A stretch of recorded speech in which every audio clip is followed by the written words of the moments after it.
కనీసం input subsidy లేదు, రబీలో ఖరీఫ్లో ఎక్కడ కూడా న్యాయం జరగలేదు, రైతు భరోసా కూడా అరకొరక జరుగుతూ ఉంది. ఈరోజు ఆడబిడ్డ నిధి ఎక్కడ కూడా ఏ ఆడబిడ్డ కూడా సరిగా దొరకడం లేదు. ఏమైనా అడిగితే అసలు అమలే చేయలేదు. మీరు ఏదైనా అడిగితే ఆడబిడ్డ నిధి గురించి నువ్వేం మాట్లాడతావు? జగన్మోహన్ రెడ్డి గారి తల్లి గురించి చెల్లి గురించి మాట్లాడు. కనీసం నువ్వు నీ తల్లికి న్యాయం చేయలేని ఒక మంత్రి నువ్వు కేసు వేయించుకున్న ఒక మంత్రి, తల్లికి అన్యాయం చేసిన ఒక మంత్రి నువ్వు ఈరోజు ఆడపిల్లల గురించి మాట్లాడుతుంటే అబాస్ పాలవుతున్నావు. నిన్న ఒక ఆటో డ్రైవర్ని పట్టుకొని టేక్ యాక్షన్ పోలీస్ అని నువ్వు చెప్పినావు. ఈరోజు రాంపురంలో ఒక వైన్ సెంటర్ పెట్టినావు, అక్కడ తాగుతారు, ఇక్కడ వచ్చి తోలుతారు. నీకు లేదా బుద్ధి? ఆ రోజు నువ్వేం మాట్లాడినావు? అసెంబ్లీ సాక్షిగా, కౌన్సిల్ సాక్షిగా మనం ఇచ్చిన సంక్షేమ పథకాలు చూసి వాళ్ళందరూ కూడా చాలామంది బానిసలు అయినారని చెప్పినారు. ఈరోజు బానిసలుగా ఎవరు తీర్చిదిద్దుతారు తల్లి? కనీసం మనము పాల సముద్రంలో ఒక రైతు గోడాన్ని కట్టిస్తే దాన్ని ఈరోజు మందుల స్టాక్ పెట్టడానికి వాడుతున్నావు. ఆ బిల్డింగ్ని ఎవరికైనా ఉద్యోగం ఇచ్చినావా? యూత్స్ అంటే అవును మందు స్టాక్స్ని లోడింగ్ అన్లోడింగ్కి ఇస్తున్నాను అని నువ్వు మాట్లాడుతున్నావు. ఏంది సవితమ్మ నువ్వు మాట్లాడుతూ ఉండేది? కనీసం ఇంత ఇండస్ట్రీస్ ఉన్నా, ఫ్యాక్టరీస్ ఉన్నా కూడా నిరుద్యోగ భృతి అనే మాటే లేదు. యూత్స్ అందరూ కూడా ఖాళీగా కూర్చున్నారు. అంటే మీరు చంద్రబాబు నాయుడు గారు ఎలక్షన్కు ముందు ఒక మాట చెప్పినారు, ఏదైతే ఎన్ఆర్ఐ సీట్ కింద ఉందో, ఎన్ఆర్ఐ సీట్ కోటా కింద ఉందో, అదేవిధంగా వేరే కోటాలో ఉన్నదంతా కూడా తీసుకొని వచ్చి కన్వీనర్ కోటాలో సీట్స్ పెట్టామని మీరు చెప్పినారా లేదా? కూటమి ప్రభుత్వంలో ఉండే పెద్దోళ్ళు ఆ రోజు చెప్పినారు. ఈరోజు దాన్ని అమలు పరచండి. బీద సాద ప్రజలందరికీ కూడా మీరు ఎడ్యుకేషన్ ఇవ్వండి. 2450 సీట్స్ని మీరు వద్దు అని నేషనల్ మెడికల్ కౌన్సిల్కి రాసినారు కదా, ఇది న్యాయమా అని అడుగుతున్నాం.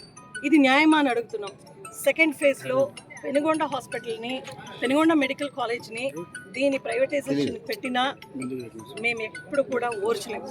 మేము ఈ ఉద్యమం కొనసాగిస్తాం.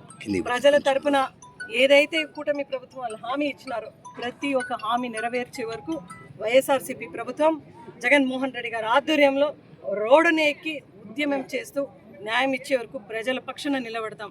అడిగేవాళ్ళు ఎవరు లేరు. మీకు మెజారిటీ వచ్చేసింది. మీది ఏది చేసినా కూడా ఆంధ్రప్రదేశ్ రిపబ్లిక్ ఆఫ్ పెనుగొండ అని సవితమ్మ అనుకుంటే నో, యూఆర్ రాంగ్ సవితమ్మ. ప్రజలున్నారు. Because this is for the people, by the people and to the people అని మీరు గమనించి ఇదే ఒక కూటమి ప్రభుత్వం వాళ్ళందరూ కూడా మెడ వంచి మేము ఈరోజు అడుగుతున్నాం, మీరు ప్రభుత్వం కింద దీన్ని తీసుకురావాలి. అదేవిధంగా డిప్యూటీ సీఎం పవన్ కళ్యాణ్ గారు ఉన్నారు. మీరు ఎప్పుడు కూడా సనాతన ధర్మం గురించి మాట్లాడుతున్నారు. నిన్న నేను సోషల్ మీడియాలో టీవీలో చూసినాను, 1,89,000 మాంసం అంటే మీట్ని, పశువుల మీట్ని దాన్ని బాపట్లలో ఈరోజు రేడ్ చేశారు విశాఖలో. దాని గురించి ఎక్కడ కూడా మీరు మాట్లాడతలేరే. సాక్షిలో ఒక కథనం రాసినారు, హిందూపూర్లో ఇలాగే జరుగుతూ ఉంది అని. మళ్ళా రేడ్ చేస్తే దొరికింది.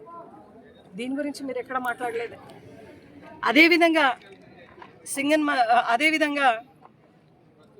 మడకశిర ఎమ్మెల్యే గారు ఎంఎస్ రాజు గారు కూడా భగవద్గీత అన్నం పెడుతుందా, ఖురాన్ అన్నం పెడుతుందా అని మాట్లాడితే ఎక్కడ కూడా పవన్ కళ్యాణ్ గారు అసలు మాట్లాడతలేదే. సనాతన ధర్మం గురించి, హిందువుల ముస్లింల మనోభావన గురించి ఎక్కువగా తెలిసిన జగన్మోహన్ రెడ్డి గారు ఎప్పుడు కూడా ఇలాంటి కాంట్రవర్సీలు చేయలేదు. ఆయన ప్రజా మనోభావన వ్యతిరేకంగా ఎక్కడ కూడా మాట్లాడలేదు, పని చేయలేదు. ఈరోజు ఎందుకు మీరు ఊరికే ఉన్నారు, ఎందుకు మాట్లాడతలేదని మిమ్మల్ని ప్రశ్నిస్తున్నాం. అదేవిధంగా మెడికల్ కాలేజ్ ప్రైవేటీకరణ వద్దు, ప్రభుత్వ కాలేజే ముద్దు. మెడికల్ కాలేజ్ ప్రైవేటీకరణ వద్దు,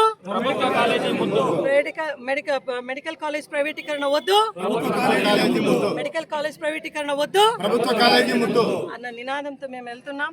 ఖచ్చితంగా ప్రజల పక్షం నిలబడి అందరికీ కూడా న్యాయం చేసే ఒక కార్యక్రమం చేస్తామని చెప్తూ జై జగన్.